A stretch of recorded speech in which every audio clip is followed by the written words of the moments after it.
ఇదంతా అబద్ధమా? ఏంటి అబద్ధం? మన క్యాలెండర్ 13 months గా ఉండాలి, కానీ దీన్ని రీప్లేస్ చేసి 12 months గా మార్చారు. పిచ్చా నీకు? 1582లో ఉన్న ఈ క్యాలెండర్ ని చూడండి. ఇందులో 4వ తారీఖు తర్వాత 15వ తారీఖు వస్తుంది. దీని మీద అప్పట్లో చాలా పెద్ద డిబేట్ జరిగిందంట తెలుసా? ఇప్పుడు మనం వాడుతున్న 12 months క్యాలెండర్ ఉంది కదా, దాన్ని తయారు చేసింది జూలియట్ సీజరే. 1582లో ఉన్న క్యాలెండర్ ని చేంజ్ చేసింది పోప్ జార్జియా 13. అవునా? జూలై, ఆగస్ట్ అనే నేమ్స్ ని జూలియట్ ఇంకా అగస్టిస్ వాళ్ళ పేర్లనే పెట్టుకున్నారు. నువ్వు చెప్తుంటే ఫ్యూజులు ఎగిరిపోతున్నాయిరా. మరి 13 months క్యాలెండర్ ఎలా ఉండేది? ఇందులో ప్రతి నెలకి 28 డేస్ ఉంటాయి. 28 × 13 364 డేస్. ఈ డేస్ మూన్ ఆర్బిట్ సైకిల్ కి చాలా దగ్గరగా ఉంటాయి తెలుసా? సెప్ట్ అంటే 7, కానీ మన క్యాలెండర్ లో సెప్టెంబర్ 9th month గా ఉంటుంది.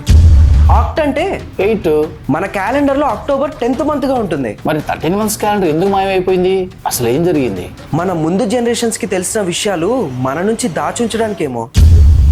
ఇప్పటికీ ఏదైనా దేశంలో ఈ 13 months క్యాలెండర్ వాడుతున్నారా? ఇథోపియా ఇక్కడ ఇంకా 2017 నడుస్తుంది తెలుసా? 2017? మనకి కోవిడ్ 2020లో వచ్చింది.